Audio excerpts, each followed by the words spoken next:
नमस्कार दोस्तों, स्वागत है आप सभी का हमारे जेबीवी क्लासेस चैनल पे।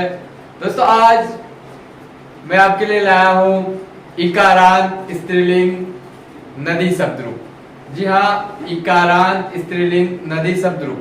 तो इकारांत का मतलब क्या होता है? इकारांत का मतलब होता है कि जिस शब्द का अंत किस पे हो रहा हो, ई पे। किस पे हो रहा हो? ई पे। जिस शब्द का अंत किस पे होता है? ई पे होता है, वो क्या हो जाएगा? इकारांत। जैसे नदी, तो नदी का अंत किस पे हो रहा है? पीछे बड़ी ई पे, तो क्या हो गया? ये कौन सा शब्द हो गया? इकारांत। जैसे पुत्री, पुत्री पे क्या हो गया? पीछे ई, किस पे समाप्त हो रहा है? ई पे, तो ये क्या हो गया? इकारांत।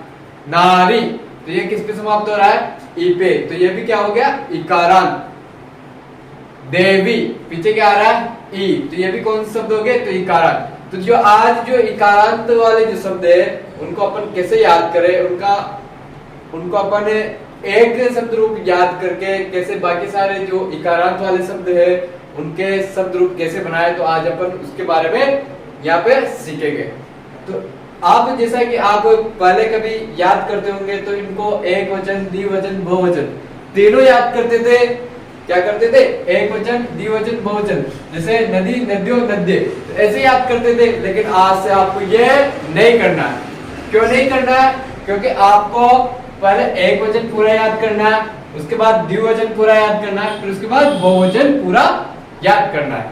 तो आइए नदी जो शब्द, नदी के जो शब्द रूप है उसका एक वचन अपन याद करेंगे आज।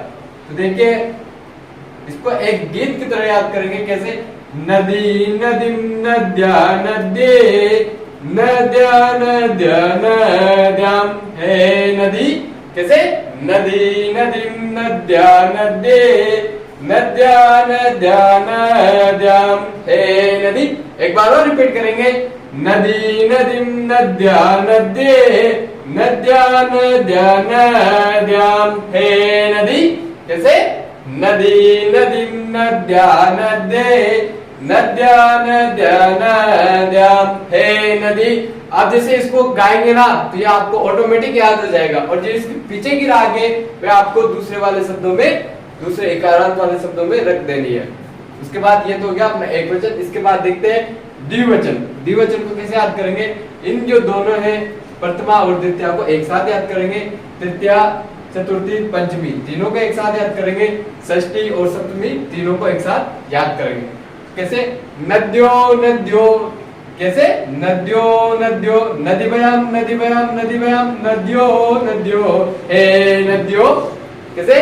नद्यो नद्यो, नदीभयाम नदीभयाम नदीभयाम, नद्यो नद्यो, हे नद्यो। तो ये इस प्रकार आप द्विवचन को याद कर सकते हैं। कैसे? नद्यो नद्यो, नदीभयाम नदीभयाम नदीभयाम, नद्यो नद्यो, हे नद्यो। ठीक, इसके बाद अपन देखेंगे आगे कि जो इकारांत है उसके बहुवचन वाले को कैसे याद करेंगे। इसमें भी क्या है? प्रथमा, द्वितीया और तृतीया तीनों को एक साथ याद करेंगे। उसके बाद चतुर्थी और पंचमी को एक साथ याद करेंगे। उसके बाद षष्ठी, सप्तमी और संबंध को एक साथ याद करेंगे। तो कैसे? नद्य नदी नदी भी। कैसे? नद्य नदी नदी भी किस प्रकार से याद करोगे? नदी, नद्य नदी नदी भी, नदी बह नदी नाम नदीसु, हे नद्य। कैसे? नद्य नदी नदी भी, नदी बह नदी नाम नदीसु, हे नद्य। तो इस प्रकार आप जो इकारांत स्त्रीलिंग नदी शब्द रूप है उसका बहुवचन याद कर सकते हो। कैसे? पहले तीनों को एक साथ याद करेंगे। नद्य नदी नदी भी, नद्य नदी नदी भी, नदी बह नदी नाम नदीसु, हे नद्य। तो इस प्रकार आप जो इकारांत स्त्रीलिंग नदी शब्द रूप है उनको याद कर सकते हो। तो यहाँ पे आप केवल नदी का याद नहीं कर सकते हैं, बाकी अपन हमने ऐसा फ्रेम सेट कर दिया है कि आप कोई सा भी इकारांत स्त्रीलिंग शब्द रूप लेकर आए उसको अपन यहाँ पे याद कर सकते हैं और उसका बना सकते हैं। तो इस प्रकार से आप इकारांत स्त्रीलिंग शब्द रूप याद कर सकते हो। अगर तरीका अच्छा लगा हो तो वीडियो को लाइक करें, शेयर करें और कमेंट करना ना भूलें। Thank you.